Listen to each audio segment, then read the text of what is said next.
Okay, let's get into music contracting and the steps that you take to hire musicians. We have the musicians union that we will be discussing today and what that means.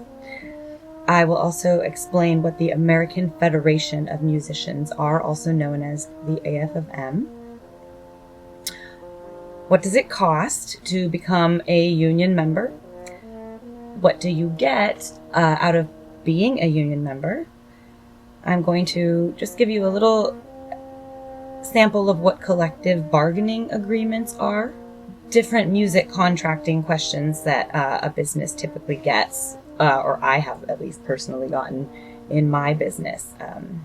So that maybe will help answer some questions. Where is all of the work going? That is a big topic that I will finish with, and then we will go into another video discussing that a little bit further. So let's get into it, everybody.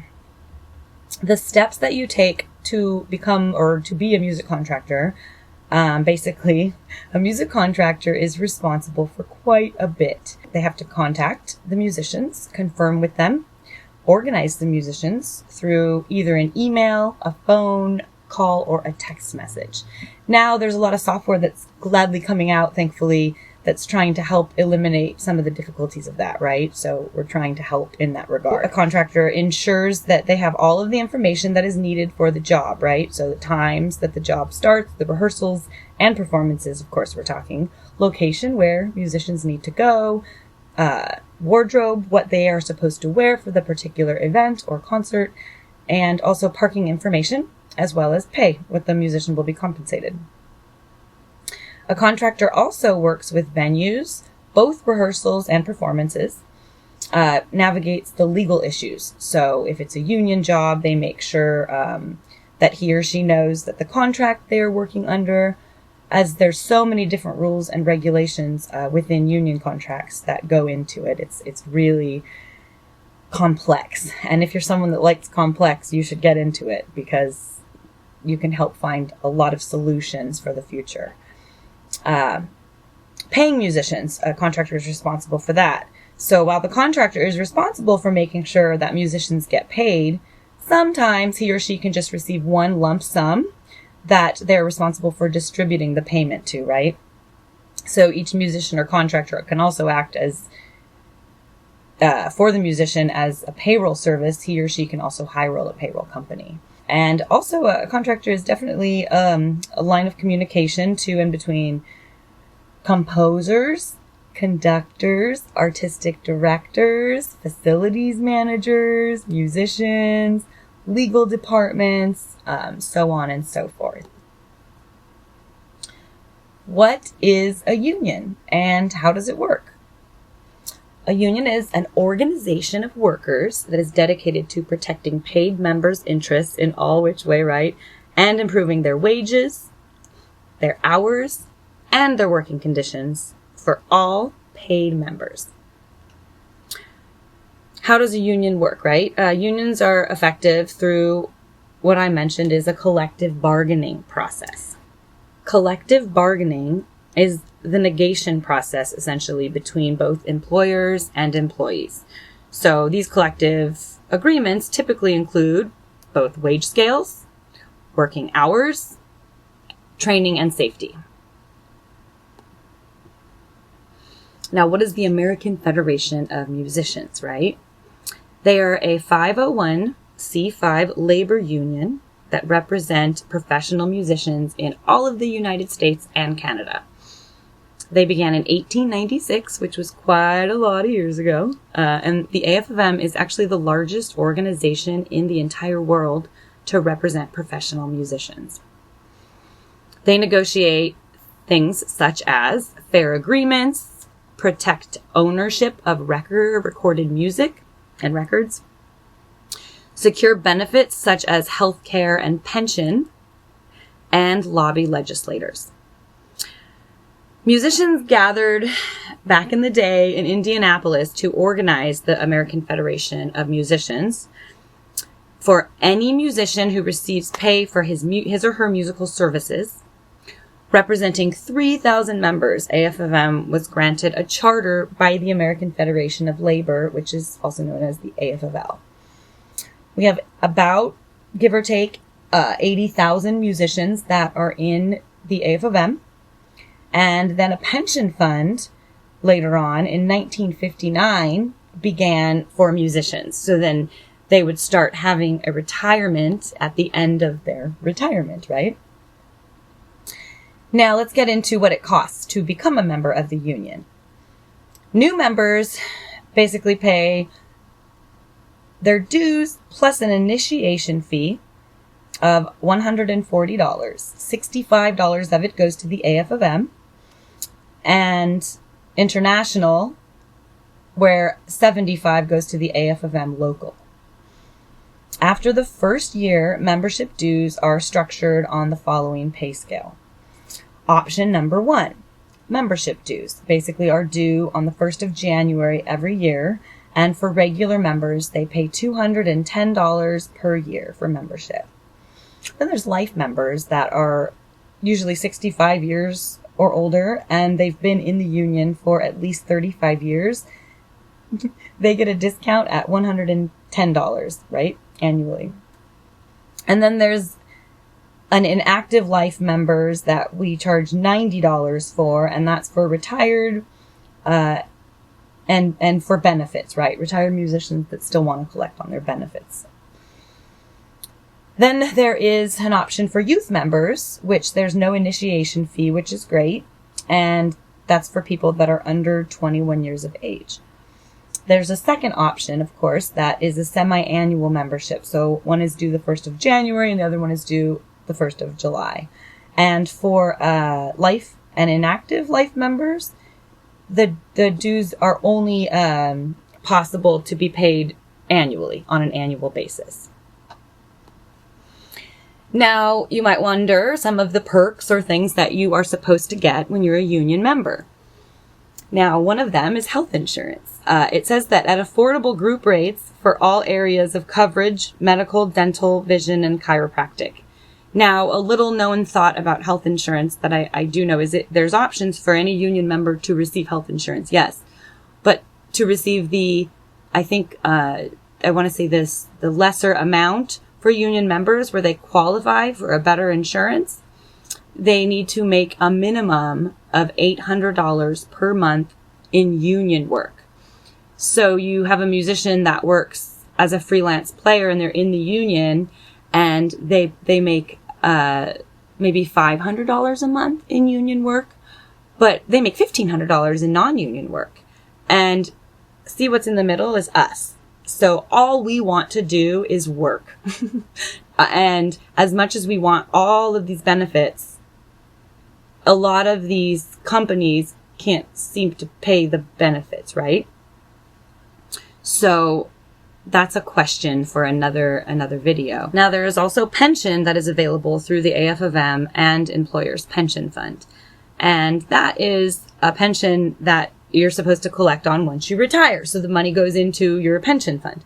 Well, for the last few years, the union has had, or the AFFM, I should say, has had a bit of an interesting challenge.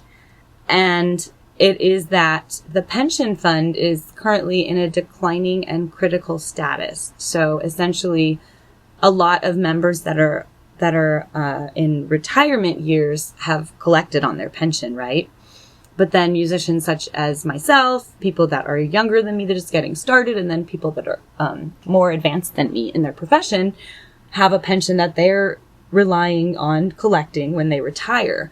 Well, with it being in a declining and critical status, that makes it very scary for musicians. We don't know if we're going to be able to collect on that. And so that's a big question right now that's been going on, and there's been a lot of meetings and intense conversations, of course, throughout the labor unions trying to fix this. And they have not yet come up with a solution fully as I'm aware today. Then the union also offers referral services, which is free to all members. And all risk instrumental insurance, which can protect your instrument and equipment, but you pay on top for the insurance. It's just they give you the options to choose from these insurances, right?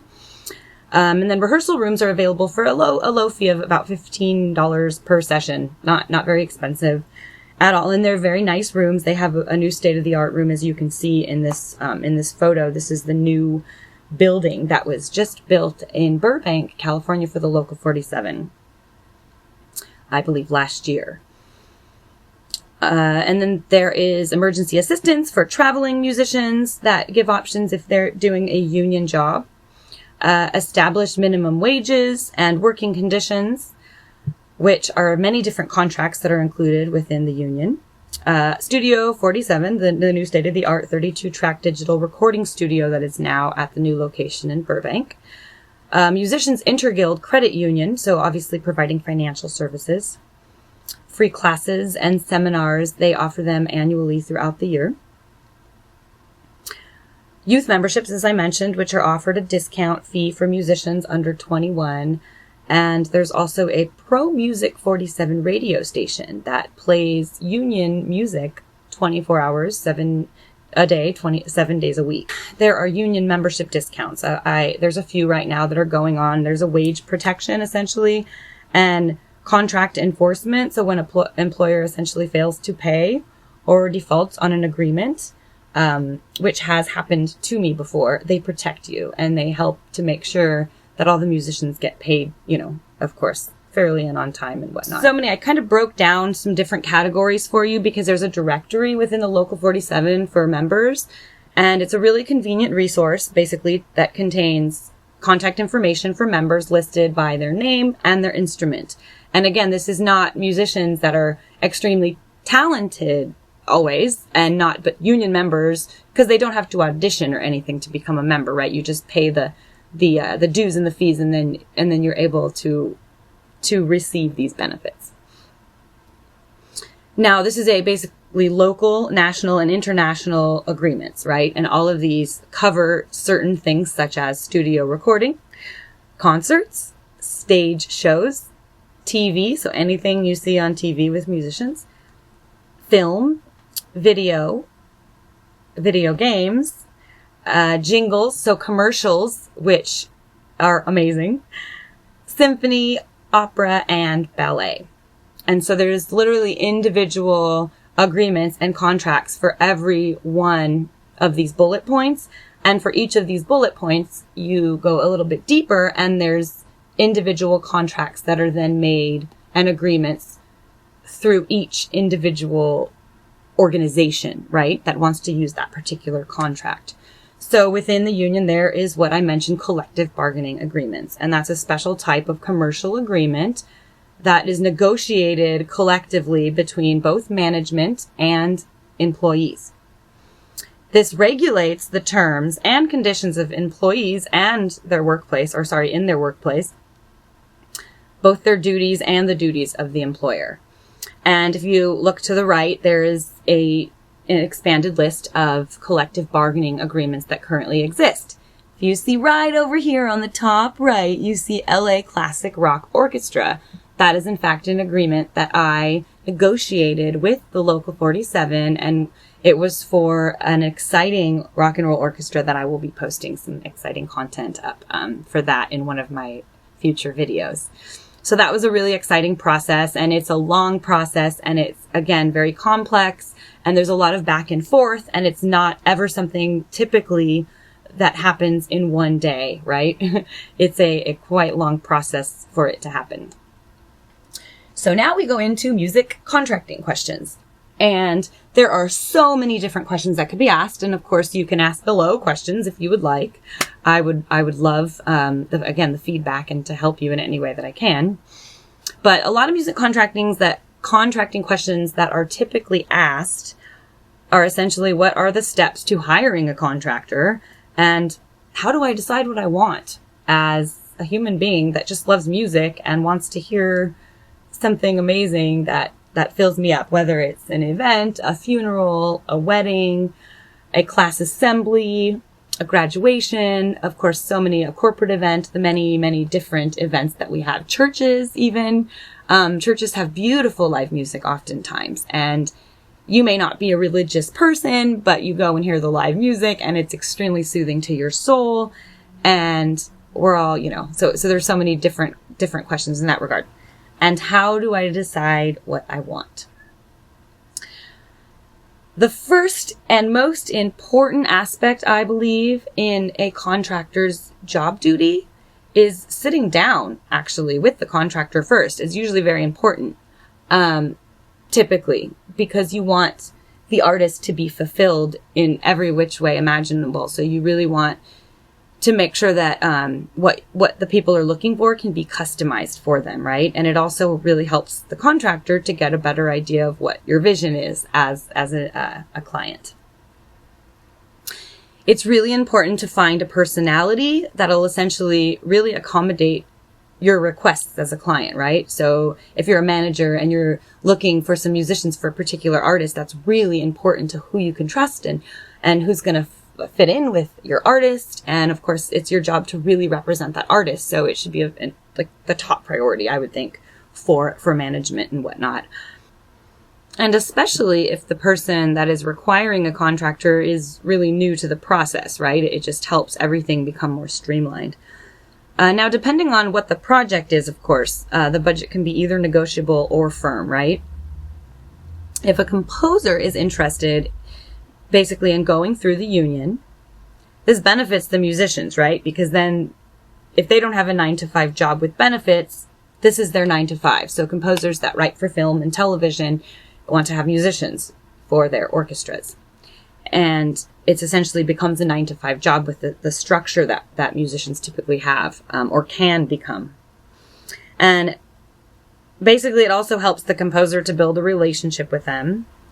If you have a low budget and you really want some life added to your performance, there's options of demo recordings and whatnot, but oftentimes there are limitations on once your recording goes viral or bigger and gets all of those amazing views you want. A lot of times you run into a hiccup with that because the contract you signed has extra payments for the musicians that you kind of weren't thinking about, I think, mostly at the time. And you have no idea how many, subscriptions you're going to get, how many views, how many purchases of that film. And so that essentially makes it difficult. So oftentimes, in the past and today, a lot of people in general will do black dates or dark dates, as they call it. And those are non-union dates that they have to be secretive about because it's sort of against the law, but yet all you're really trying to do is make music. But it's the only way they can put this project on and afford it at the time because it is a really large lump sum that you pay. Now, it's obviously frowned upon, right? Because by the union, this means a lot of times that the musician doesn't get credited oftentimes, or there are no benefits that they receive. Now, Tawnee Lynn Music Services has always worked with all types of ensembles and projects, big and small, and the pricing has always been quite flexible. There has been smaller orchestras that have really benefit from this, such as Portugal the Man, right? When they have the smallness in the orchestra, and it helped them be able to hire a small group of musicians to go on several tours with them, as opposed to paying for a large orchestra and, losing money at the end of the tour. Now, basically, the company or a lot of companies that contract will charge a flat contracting rate per project, in addition to paying the musicians, of course, right? So no matter what the size of group is and how many musicians are needed, the pay may vary depending on how much they play in a given concert. And oftentimes there's musicians that are what we call doublers, and they play more than one instrument. So they play multiple instruments, and they show up changing their reeds, changing their mouthpieces, and there is a percentage that they receive higher for that. With union dates, scales are typically predetermined for each type of venue, which venues are a larger thing, right? So venues are where you see the Grammys happen, the American Music Awards, basketball, all-star games, Super Bowl, right? Different, even The Voice and those types of shows, that you see musicians for. And so oftentimes there's a predetermined rate with no wiggle room, which once you add up what you're looking for, it can get obviously quite pricey. And other musician questions and contracting questions that are asked is basically, is there any size that's too small that, for a contractor to hire musicians? And what is essentially one soloist playing over a MIDI score, for example, right? In terms of what's too big or too small.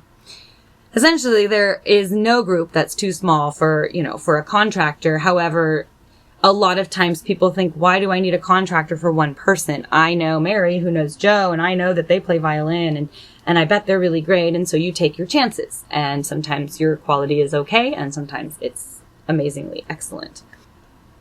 Now, having a selected instrument just to play a solo over a MIDI score will make such a large difference. Just to add one soloist, right? So maybe you don't have as big of a budget, but you love these instruments and you think that sound and quality, you really cannot get most sounds with MIDI score to sound anywhere near the same as a live musician. Granted, it comes very close, but oftentimes there's no emotion in the music. There's not really a lot of feeling. You just hear pretty much perfection and accuracy, right? And at the end of the day, music really is supposed to fill our soul. And you're not giving much back, to society when musicians basically create the scene for almost everything in your life, or can, right? If you allow it to.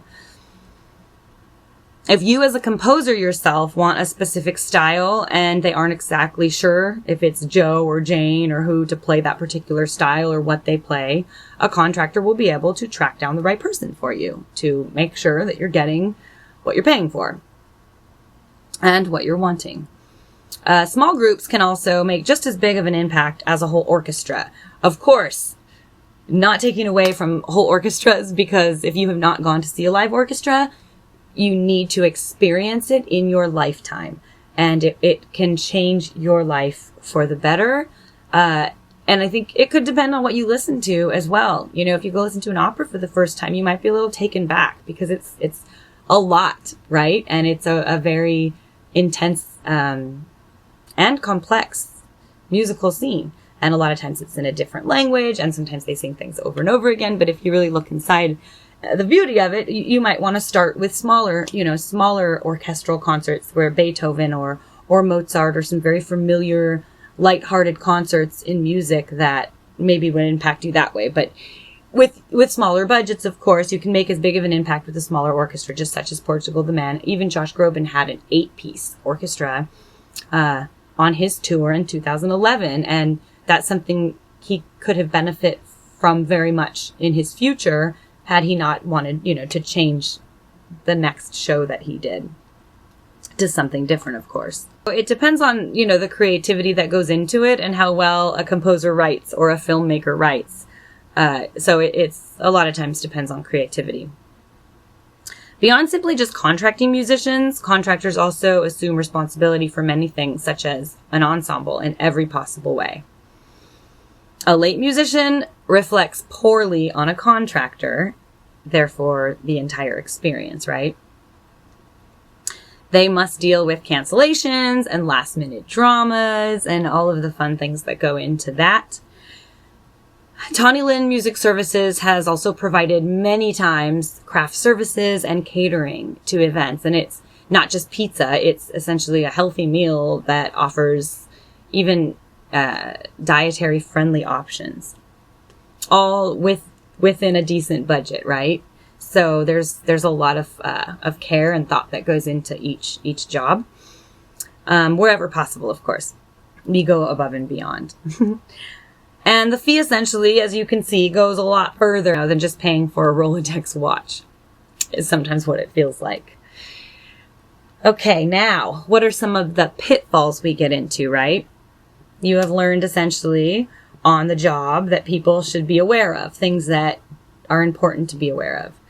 And situations that oftentimes occur where there's overtime and there's principal players within the union, as well as soloists, as well as session leaders, and some other things that go into extra fees that are included.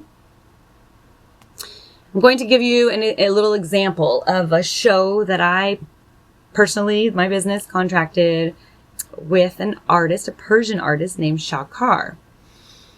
Now, basically, that experience in itself just briefly ended up going into overtime, and the artist was not happy about that, even though he signed the contract that agreed to it. And even though I had communicated it was really important not to go overtime, and these were the hours that you're paying for, and he signed the contract and everything. So that was a really interesting pitfall in my experience. However, the union completely backed myself up, as well as I was able to protect all of the musicians and pay them their fee for their job that they performed, as well as the overtime check. So that was an extremely positive and beneficial experience towards the musicians. It was just a little bit unfortunate that we even had, to get into that at all.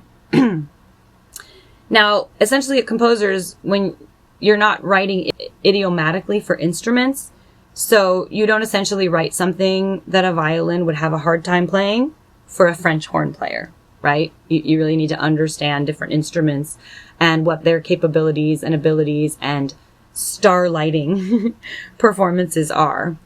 You really have to know the limitations of the instruments and how they will affect what kind of writing that will essentially be effective, right? This also really impacts the number of takes that would be required and can lead to overages in sessions and in rehearsals and in performances. Overtime essentially can be a set rate or a percentage of a scale. An example is in a metropolitan contract, which is, I believe, the contract that I used for Shakar. Typically, the percentage payment on top of the wages that the employer pays are 11% with the pension, and the health and welfare is 12%. Now, we went into pension a little bit, but both of the pitfalls of those are the pension typically is in declining and critical status. So every time, a composer or an employer or a client wants to hire musicians and they want to pay them these benefits, they have this 11% fee and 12% fee on top of it. But how guaranteed is our money if all of this is going on right now? And then we have health and welfare, which the stipulation for that, as I mentioned, is you need to make a minimum of $800 per month in union work, and then you will receive the 12% back. Otherwise, again, it goes into a trust fund, and if you don't make that minimum amount as a union member, well, you see it. That has been my big question for a while. Basically, there's other fees also to be considered besides just the contractor's fee, which is essentially anywhere between 150% to 500% scale. And that just depends on the size of the orchestra that is needed, right? If it's a 10-piece orchestra, 150% is a good, decent, usually friendly amount to receive. If it's a 50-piece orchestra, you definitely should be receiving more on the 500 scale rate because it's a lot more work. There's also leaders' fees, which range anywhere between 150% to 300%. And that is the scale basically depending on the number of musicians. And the leader's fee is the concert master typically that gets paid that. Then there is doubling, cartage, and those two items, basically I mentioned doubling with the multiple instruments that a person plays in a given job. And cartage is where percussionists and harp players and bass players, the large instruments, have to come sometimes 3 hours early to a job just to set up their equipment and their gear and make sure it's all in tune and they're placed properly on the stage, etc.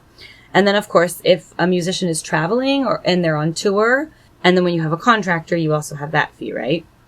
The management company pays for a per diem every day for the musician to get food or meals on the road. And also travel is gas if the job is far away and they're using their own vehicle. Say you get paid $400 for a job and then you spent $80 going back and forth, you should be compensated at least a percentage for travel, right?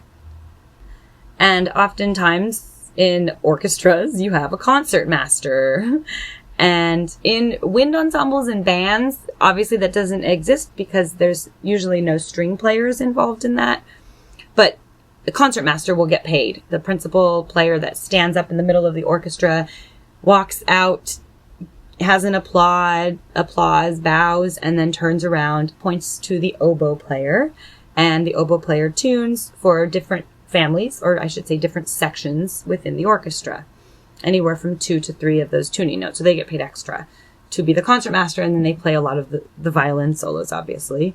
And also principal players, and those are the first clarinetist, the first flute player, the first horn player, the first trombone player. So the principal players, as they have the first part, which is typically the highest and the most, the most challenging, that's them getting paid for that. Now, what are some of the benefits to going union we talked about?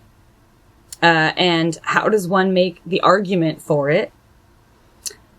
And a big question that we've had for quite some time that hasn't been discussed enough is, why is all of our work going overseas? When Los Angeles has some of the best, most experienced musicians, technicians, arrangers, sound engineers, etc. in the entire world. It is a really big struggle to convince someone essentially to pay for the AFM, right? Rather than outsourcing virtually. Equal quality, and is something that the AFM is really struggling with right now. The union is going through a transition period of attracting more work to be done in LA. They purchased a new building. They've been taking action in ways to try and improve wages for musicians. But yet that causes, a problem for composers, because then they can't afford the orchestra at all when there's all these extra fees involved, and pension goes up and health goes up, and, all these extra percentages gets a little bit overwhelming. And so basically what happens is composers who have recorded within the AFM have sent work out of the US when the budget issues dictate that, because they just want to make their music, right? And send it out to all y'all in the world to give you those goosebumps and good feels when you're watching that television show or that movie, or the song that inspires you every day when you go on a workout or to the gym or on a road trip and you're singing with the radio blasting, The main reason work is and has been going overseas is because of market commitments. So essentially when a movie is recorded with the AFM, there is a scale rate plus the payments into something that is called a Film Musicians Secondary Markets Fund plan. And that includes royalties and residuals for musicians, which is an incredibly wonderful thing to receive. Musicians receive it every year in about June or July typically. And it's a lump sum, a percentage of the work that they did, right? So essentially if a musician shows up to a bunch of recording sessions and then the movie sells and makes millions and trillions of dollars, don't you think the musician should get a little bit of those percentages? Of course, the actors and the actresses and the film designer, and it's a big process, right? But again, they're the ones that did, it's all together process. But the musicians really did help bring that film to life. So the AFM has been really working for a lot of years to have that, and basically to be paid indefinitely or for an agreed upon amount of time. The AFM receives anywhere from 1 to 20% distributors' gross receipts of DVD sales, or they receive 2% of gross receipts that are split between all musicians who essentially worked on that project. The AFM receive the smallest cut out of all distributors. Commitments essentially go to also 4 other unions.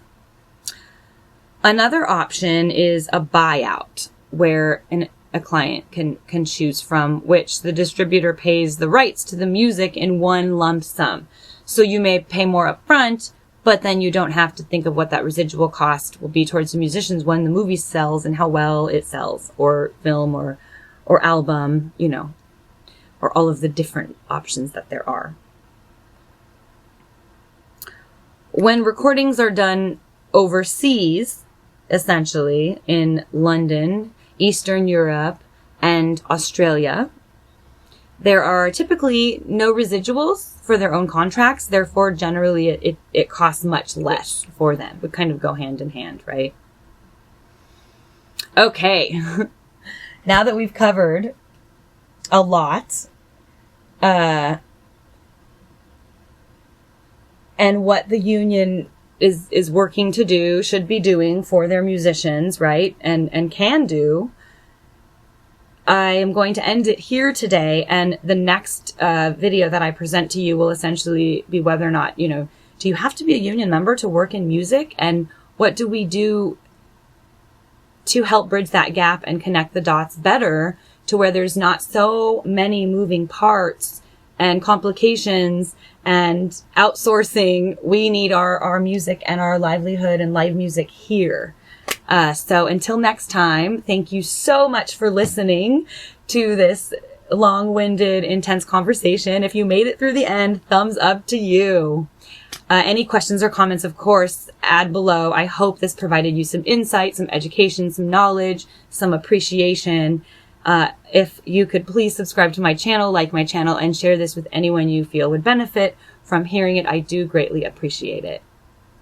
Bye.